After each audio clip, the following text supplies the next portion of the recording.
My efforts at making a fortune were many and varied. I had for 3 days kept a vegetable stall, invested in an imaginary tea shop, and even tried my hand as a palmist. This last venture was a failure, not because I was a poor palmist.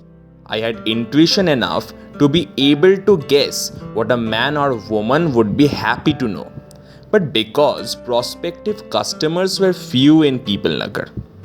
My friends and neighbors had grown far too cynical of the future to expect any bonuses. When a child is born, asserted Deepchand, his fists are clenched. They have been clenched for so long that creases form on his palms. That is the only meaning in our lines. What have they to do with our future? I agreed with Deepchand, but I thought fortune telling might be an easy way of making money. Others did it, from saffron-robed sadhus to BA and even BComs, and did it fairly successfully, so that I felt I should try it too. It did not take me long to read a book on the subject and to hang a board from my balcony announcing my profession. That I did not succeed was probably due to the fact that I was too well known in Peoplenagar. Half the mohalla thought it was a joke, and the other half, quite understandably, did not believe in my genuineness. The vegetable stall was more exciting. Down the road, near the clock tower, a widow kept a grocery store. She sold rice, spices, pulses, almost everything except meat and vegetables. The widow did not think vegetables were worth the risk of an initial investment, but she was determined to try them out and persuaded me to put up the money. I found it difficult to refuse. She was a strong woman, ample-bosomed, known to fight in public with any man who tried to get a better of her. She was a persuasive saleswoman too, and soon had me conjuring up visions of a vegetable stall of my own, full of succulent fruits and fresh green vegetables. Full it was, from beginning to end.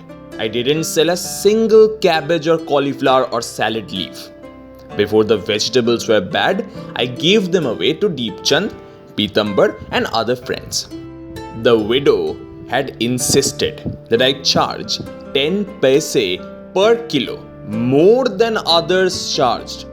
A disastrous thing to do in Peoplenagar, where the question of preferring quality to quantity did not arise. She said that for the extra 10 paise, customers would get cleaner and greener vegetables. She was wrong.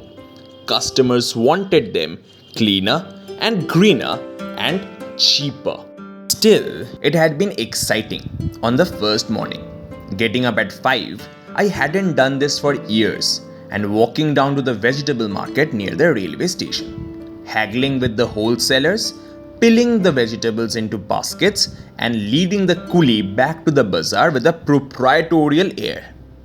The railway station, half a mile from the bus stop, had always attracted me. As a boy, I had been fascinated by trains, as I suppose most boys are, and waved to the passengers as the trains flew through the fields, and was always delighted when one of them waved me back. I had wondered about the people in the carriages, what they were going, and why. Trains had always meant romance, escape into another world, until the Nawabganj crash that took my parents' lives set me adrift. But it was the end of romance. What you should do, advised Deepchand while he lathered my face with soap. There were several reasons why I did not shave myself.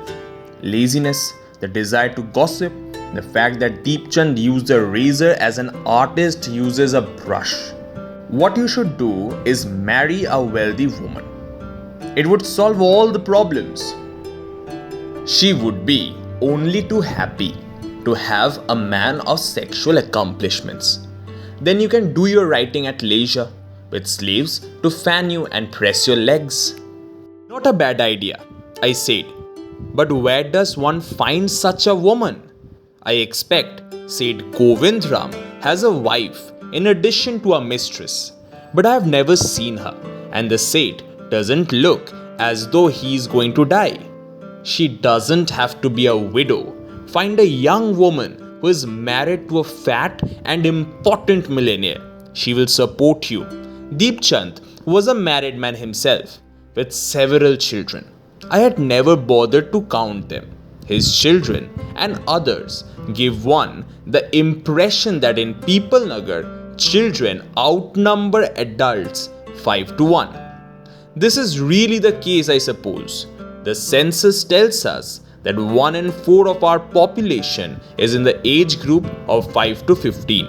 They swarm over the narrow streets, appearing to belong to one vast family.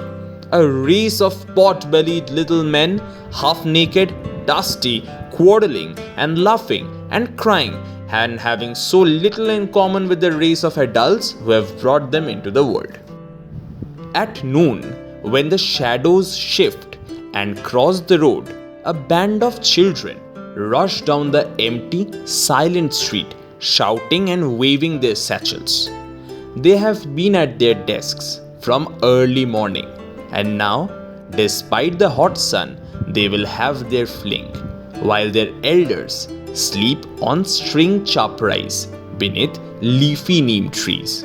On the soft sand near the riverbed, boys wrestle or play leapfrog.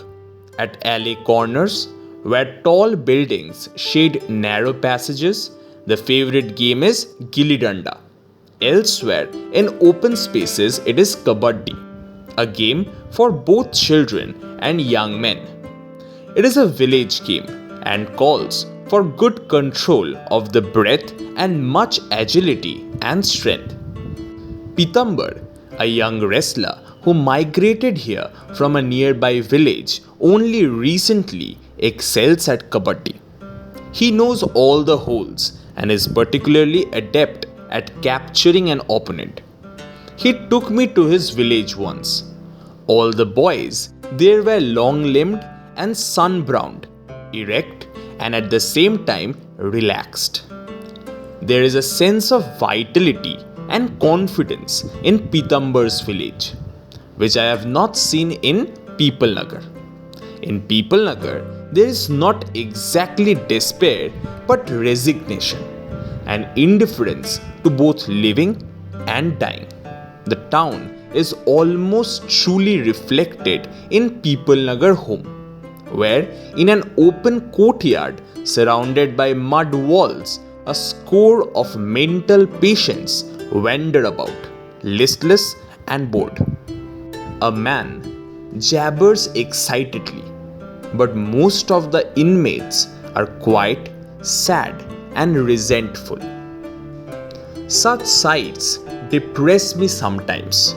The world seems crowded with unfinished lives. I wonder why God ever bothered to make men when he had the whole wide beautiful world to himself. I said to Suraj one summer night, why did he find it necessary to share it with others?